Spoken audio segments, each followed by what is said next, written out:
Hello friends, my name is Emile and welcome back to another edition of the Hot Lap Classic. This time take a look at the 1994 Subaru Impreza Wagon GT, aka the WRX, another one of the many Subaru Imprezas. This time, this one's from 1994, so it gets the fake 555 livery, and I've painted it black because I think I've already used one in blue, and also the black just kind of looks cool and different, if you ask me. Anyways, yeah, it's an Impreza, decent enough stats all around, 4-wheel drive, 393 horsepower, 1093 kilos of weight, decent amount of torque. Let's see how it gets on. It is going to get 6 laps of the Motorsports Land, try to set the best time it possibly can. Currently it is a Suzuki Scudo Pikes Peak Edition, that's at a time of 27.710. The Impreza, of course, unlikely to beat that. We've seen plenty of these things before.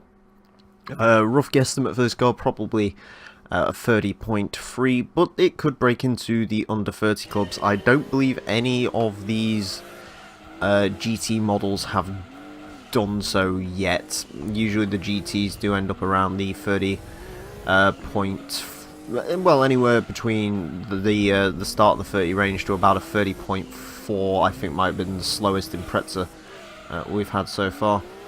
As you know, 30.9 I think one of the non-race mods have got, but this one of course is a race modded car, so that does make things easier on it.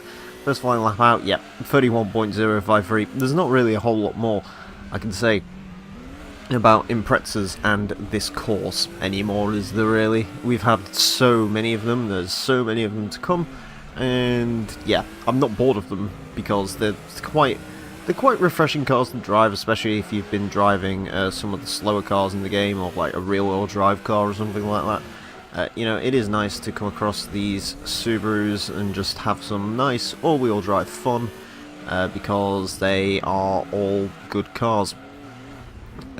Same with the Evos, really, except of course the Evos are a little bit more of a special occasion because there's not as many of them, and every time they come to this track they seem to do really bloody well, so that is a bonus for them.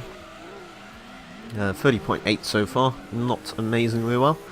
I guess I'll speak about one quick thing. The Hot Lap Classic, sort of the way I'm recording these, has actually changed. Before, the way I used to do it was I would record 11 in a row. You might have caught me speaking about that before, sets of 11. However, that has now changed. I noticed coming into the new year that the Hot Lap Classic episodes that I had recorded were actually finishing up on the Sunday the 7th. So what I've decided to do from now on is record these in sets of 7. So I'm going to record these basically for Monday to Sunday, if that makes sense. And I'll do probably 7 in one sitting. I actually have 14 cars built up for today, so I might actually record all 14 today, I'm not too sure. But recording in sets of 7 does make things a little bit easier to think about in terms of when what car's going around and so on and so forth. And plus as well, you know, if I wanted to take a quick break from the Hot Lap Classic, I can just say, well, I'm taking, you know, this week off, it'll be back next week, instead of saying, oh, well, it'll be back, you know, on this certain day. 30.404, which is about where I expected this car to be. Yeah, you can sort of see what I mean. You don't really have to think too much when driving one of these cars. You do have to stay a little bit alert, but for the most part, you know, as I've said countless times, they all do drive pretty much the same.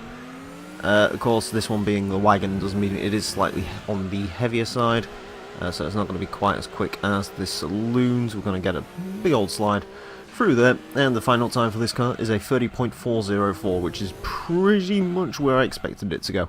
So no real surprise, but you know, no real disappointment either, I guess is the best way to think about that one. And let's see. Yeah, so once again, my sectors seem to be getting a lot more inconsistent as of recently. Yeah, if I didn't have that tail slide, perhaps that last lap could have been a little bit quicker, maybe a 30.2, 30.3, but there's a million more Imprezas for this one to, yeah, for the Impreza to prevail, and in most parts it already has, so let's go see where it places on our leaderboard. On to the leaderboard then, and the Subaru Impreza Wagon GT goes in 36th place with a 30.404, making it quicker than some of the Imprezas we've had before, and slower than some of the Imprezas we've had before. It's a Subaru, it did well. A very good time, of course. Anyways, I hope you enjoyed this episode of the Hot Lap Classic. As always, if you want to request cars for the series, you can do so in the comment section and go to the description for a full request list form. Thank you all very much for watching, and until next time, farewell.